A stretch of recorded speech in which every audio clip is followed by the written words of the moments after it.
Hello दोस्तों, आपका स्वागत है त्रिशक्ति एकेडमी में। और आज हम डिस्कस करेंगे उत्तराखंड पॉलिटेक्निक प्रवेश परीक्षा 2021 के लिए मोस्ट इम्पॉर्टेंट क्वेश्चंस। यहाँ पर आज हम डिस्कस करेंगे इस वीडियो में। इससे पहले भी हम बहुत सारे क्वेश्चंस जो आपके पॉलिटेक्निक एग्जाम में आ सकते हैं, एंट्रेंस एग्जाम में, वो डिस्कस कर चुके हैं। और जैसे कि स्टूडेंट्स आपको पता है कि अभी आपके एडमिट कार्ड देखिए नहीं आए हैं, वो कभी भी आ सकते हैं। देखिए उसमें ये प्रॉबिलिटी है कि कभी भी आ सकते हैं। देखिए एडमिट कार्ड, इसकी कोई फाइनल डेट हम आपको फिक्स नहीं बता सकते कि इस तारीख इसकी जो है एडमिट कार्ड आएंगी, क्योंकि यूवीटीआर की साइट पर देखिए डेली हम नज़र बनाए हुए हैं, वहाँ पर अभी देखिए कोई इन्फॉर्मेशन नहीं आई है। स्टूडेंट केवल आप तैयारी करें, एडमिट कार्ड जब भी आएंगे हम आपको बता देंगे।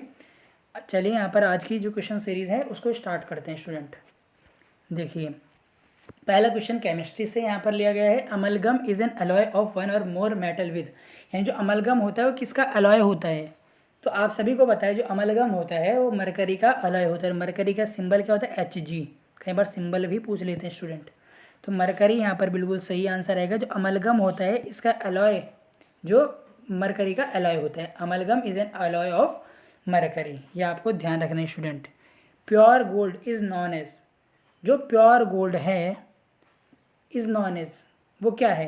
14 carat gold, 18 carat gold, 22 carat gold या 24 कैरेट गोल्ड या 22 कैरेट गोल्ड। तो यहाँ पर इसका आंसर आएगा, आपको पता है 24 कैरेट का गोल्ड होता है जो प्योर फॉर्म होती है। देखिए गोल्ड की वो क्या होती है, उसमें आपका आता है देखिए 24 कैरेट गोल्ड। आपको पता है प्योर फॉर्म ऑफ जो गोल्ड होता है उसको देखिए मार्केट में भी बेचा नहीं जाता। 22 कैरेट गोल्ड ही मार्केट में देखिए जो सोने के जो इसमें आभूषण बनते हैं उसके लिए यूज़ होता है 22 कैरेट गोल्ड, ना कि 24 कैरेट गोल्ड। ये बहुत ही प्योर होता है, उसमें इम्प्योरिटीज़ मिलाकर, कॉपर उसमें इम्प्योरिटी मिलाई जाती है 22 कैरेट बनाने के लिए, तो उसमें इम्प्योरिटीज़ मिलाई जाती है। परंतु आपसे एग्जाम में पूछा गया प्योर बताना है आपको, प्योर यानी बिल्कुल शुद्ध, तो वो आपका आएगा 24 कैरेट गोल्ड।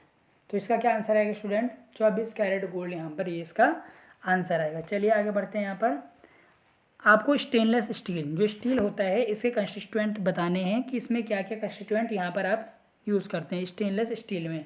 तो देखिए पहला है आयरन, निकल और क्रोमियम। दूसरा है आयरन, कॉपर और क्रोमियम। तो कॉपर आ गया तो ये गलत हो गया, जहाँ पर भी कॉपर आ गया वो गलत हो गया। सही ऑप्शन आएगा देखिए आयरन, निकल और क्रोमियम। कार्बन की परसेंटेज भी इसमें रहती है, कार्बन की परसेंटेज 1.5 से कम रहती है। तो यहाँ पर जो पहला ऑप्शन आएगा आयरन, निकल और क्रोमियम। निशान आपको दे रखे हैं, आपको इनका नाम पता है तो आप आसानी से इसको कर सकते हैं। देखिए ब्रास किसका अलॉय होता है? ब्रास यानी तांबा। तांबा किसका अलॉय होता है? लेड और टिन का, कॉपर और जिंक का, कॉपर और टिन का, या कॉपर, जिंक और निकल का।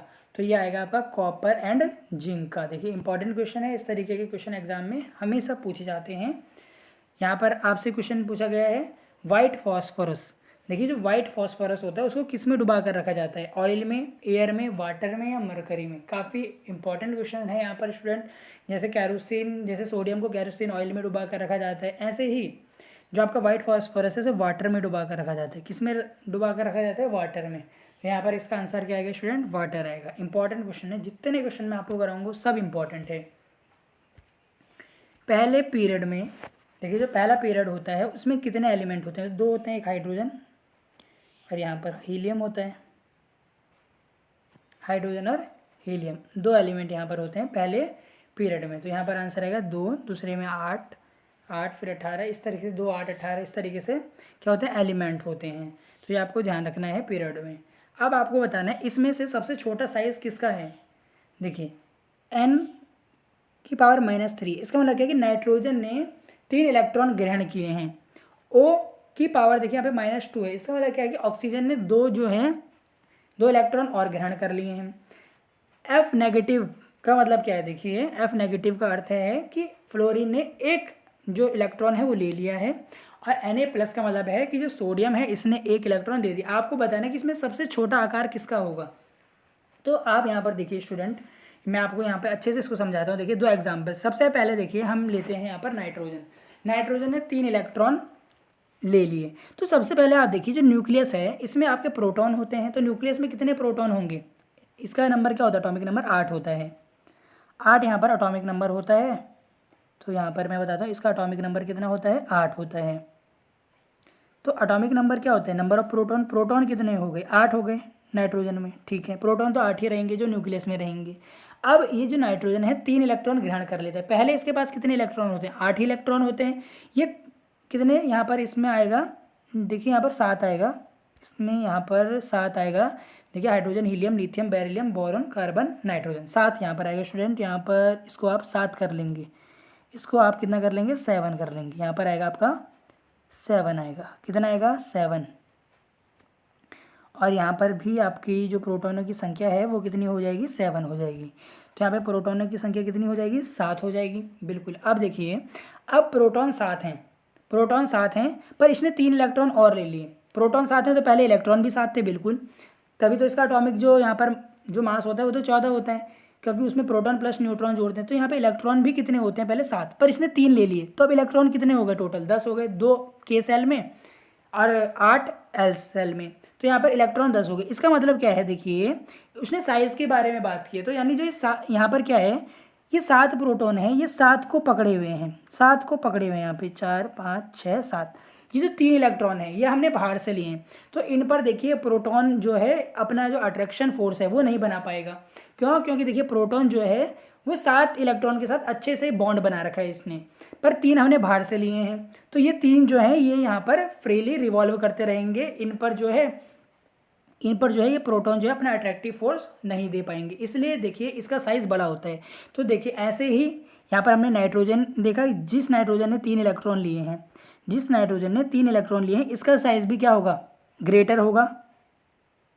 O2 का साइज़ भी ग्रेटर होगा, नेगेटिव यहाँ पर माइनस में है, और F नेगेटिव का साइन भी जो है नेगेटिव के कारण क्या होगा कि देखिए फ्लोरीन में 9 आपके प्रोटॉन होते हैं, पर इसने 1 ले लिया, तो अब इसमें 10 इलेक्ट्रॉन हो गए, तो 9 इलेक्ट्रॉन 9 प्रोटॉन को पकड़े हैं, 9 प्रोटॉन ने 9 इलेक्ट्रॉन पकड़ रखे हैं, परंतु यहाँ पर 1 इलेक्ट्रॉन फ्रीली रिवॉल्व कर रहे हैं, इसके कारण इसका साइज़ बड़ा है। पर अब आप इसको Na+ में लीजिए। Na+, देखिए Na का एटॉमिक नंबर क्या होता है स्टूडेंट, एटॉमिक नंबर होता है इसका 11, तो यानी प्रोटॉनों की संख्या 11 है। बिल्कुल वही मैं आपको बता रहा हूँ कि न्यूक्लियस में प्रोटॉनों की संख्या 11 है। तो देखिए जो 11 प्रोटॉन है ये 11 को पकड़े होंगे, ये 11 को पकड़ने होने चाहिए, पर इसने 1 इलेक्ट्रॉन दे दिया, 1 इलेक्ट्रॉन दे दिया स्टूडेंट, 1 इलेक्ट्रॉन दे दिया, तो इसका मतलब देखिए कि यहाँ पर इलेक्ट्रॉनों की संख्या बची 10। अब देखिए प्रोटॉन ज़्यादा हो गए और इलेक्ट्रॉन कम हो गए, इसका मतलब क्या है कि 11, देखिए 11 प्रोटॉन 10 इलेक्ट्रॉन को तो आराम से अट्रैक्शन में पकड़ सकते हैं, तो इसलिए इसका साइज़ देखिए छोटा हो जाएगा।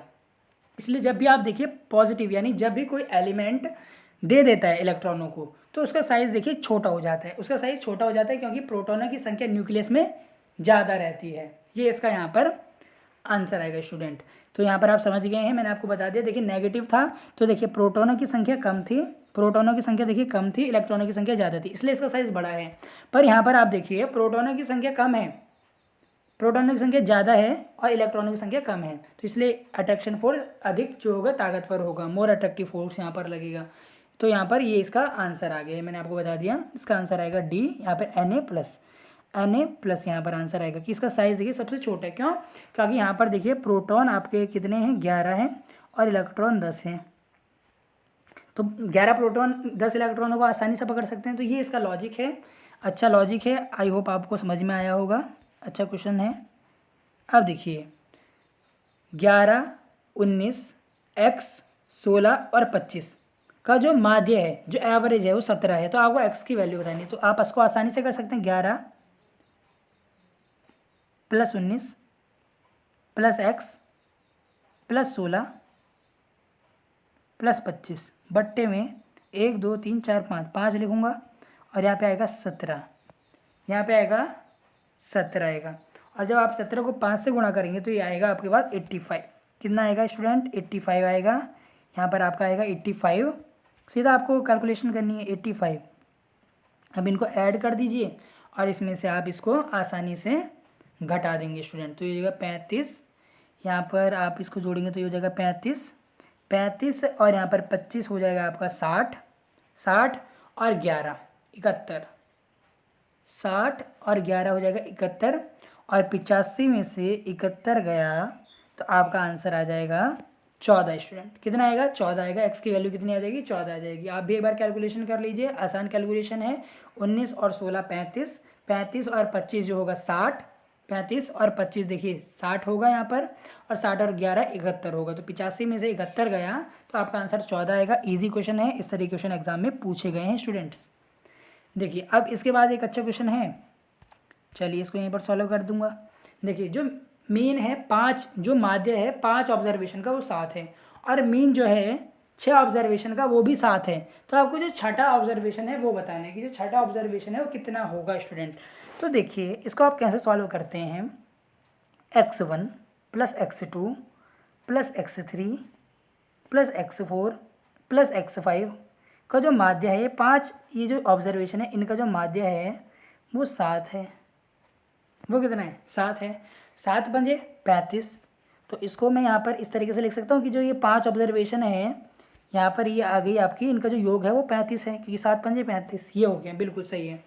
आप देखिए 6 जो ऑब्जर्वेशन है यानी x1 plus x2 plus x3 plus x4 plus x5 plus x6, यहाँ पर बराबर में इसके बट्टे में 6 होगा, तो 6 से आप गुणा करेंगे 7 को, तो 6 सत्ते 42, 6 सत्ते 42।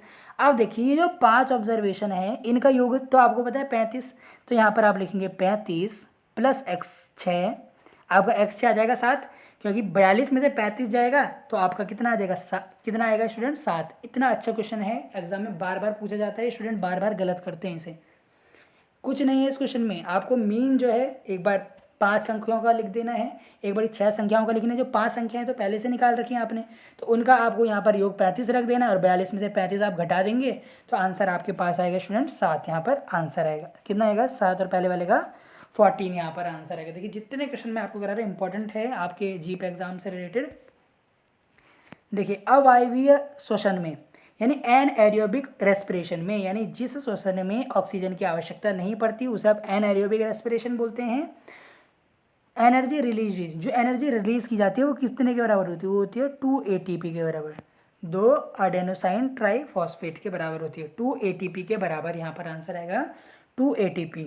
The respiratory organ in insects, यानी देखिए इंसेक्ट में, जो इंसेक्ट होते हैं, जो कीड़े मकोड़े होते हैं, उनमें जो श्वसन तंत्र अंग होता है वो क्या होता है, लंग्स बिल्कुल नहीं, स्किन नहीं, गिल्स नहीं, ट्रैकिया।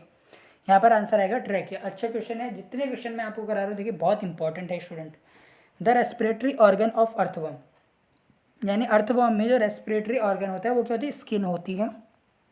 जो केचुए होते हैं वो देखिए जो उनकी स्किन होती है, जो त्वचा होती है उससे सांस लेते हैं, उससे वो स्टूडेंट सांस लेते हैं।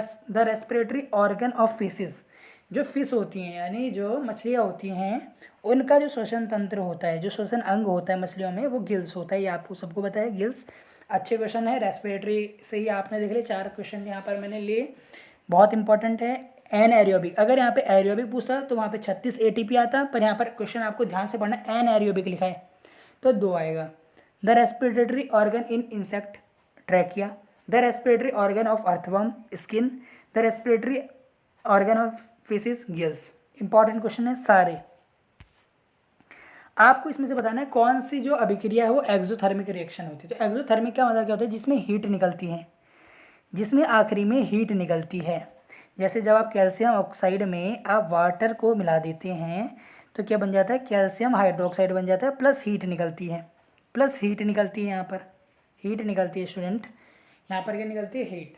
तो ये आपकी कौन सी रिएक्शन हुई, एक्सोथर्मिक रिएक्शन। कौन सी रिएक्शन होगी, एक्सोथर्मिक रिएक्शन होगी। यहाँ पर ए ऑप्शन जो है बिल्कुल सही है, क्योंकि यहाँ पे प्लस हीट लिखा हुआ है। क्या लिखा हुआ है, प्लस हीट, प्लस हीट। और जो सी है ये आपकी इंडोथर्मिक है। इंडोथर्मिक में हीट को आप इवॉल्व करते हैं, हीट को एवॉल्व करते हैं आप, ये आपको ध्यान रखना है। हीट को एब्जॉर्ब हो, जहाँ पर हीट जो होती है एब्जॉर्ब होती है इसको आप इंडोथर्मिक बोलते हैं। उसमें शोषी, और जिसमें हीट निकलती है इसको आप एक्सोथर्मिक बोलते हैं। तो इसका आंसर एक्सोथर्मिक आएगा, जिसमें हीट निकलती है। ये पूछा गया है क्वेश्चन में, तो क्वेश्चन के अनुसार ही आपको आंसर देना है, तो इसका ए ऑप्शन आएगा। देखिए बिल्कुल अच्छे अच्छे क्वेश्चन हैं आपके लिए लेकर आए हैं रोज। The perimeter of triangle as compare to each side is, देखिए जो पेरीमीटर होता है ट्राइंगल का, यानी जो परिमाप होता है त्रिभुज का, वो एक साइड की तुलना में हमेशा अधिक होगा। भैया देखिए एक यहाँ पर मैं मानता हूँ ये एक साइड है आपकी 4, ये 3 और ये 5, तो इनका परिमाप क्या होगा, तो आप बोलेंगे 5 + 3 8 और 4 12। जो साइड है इनका योग ही तो आप परिमाप निकालते हैं, बिल्कुल। तो ये आपका आ गया परिमाप स्टूडेंट। अब आप देखिए उसने बोला कि जो एक साइड होगी उसकी तुलना में परिमाप क्या होगा, हमेशा ग्रेटर होगा। भाई देखिए जो 12 आया हमारा वो 5 4 3 से तो अधिक है ना, एक साइड से बिल्कुल बड़ा है, तो यहाँ पर आएगा ग्रेटर। अब एक और यहाँ पर क्वेश्चन आ गया, देखिए स्टूडेंट अच्छा क्वेश्चन है, इसको मैं आपको अच्छे से समझाऊंगा। देखिए यहाँ पर इस तरीके से यहाँ पर एक त्रिभुज है, समबाहु त्रिभुज है, इक्विलेटरल ट्राइंगल है, ठीक है स्टूडेंट।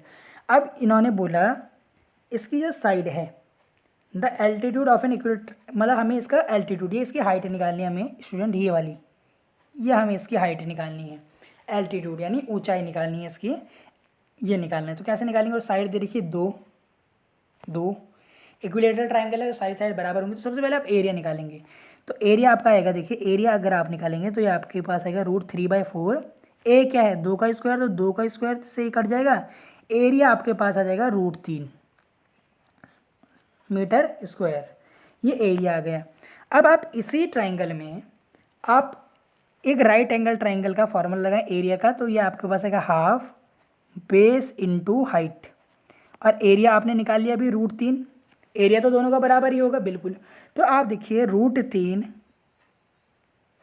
√3 आएगा, ये आपके पास है √3 बराबर हाफ, बेस कितना है, बेस आपके पास है 2, ये आधार कितना है 2 है पूरा, तो 2 से 2 कटेगा, हाइट आपके पास आ जाएगी 3, हाइट कितना आ जाएगा √3।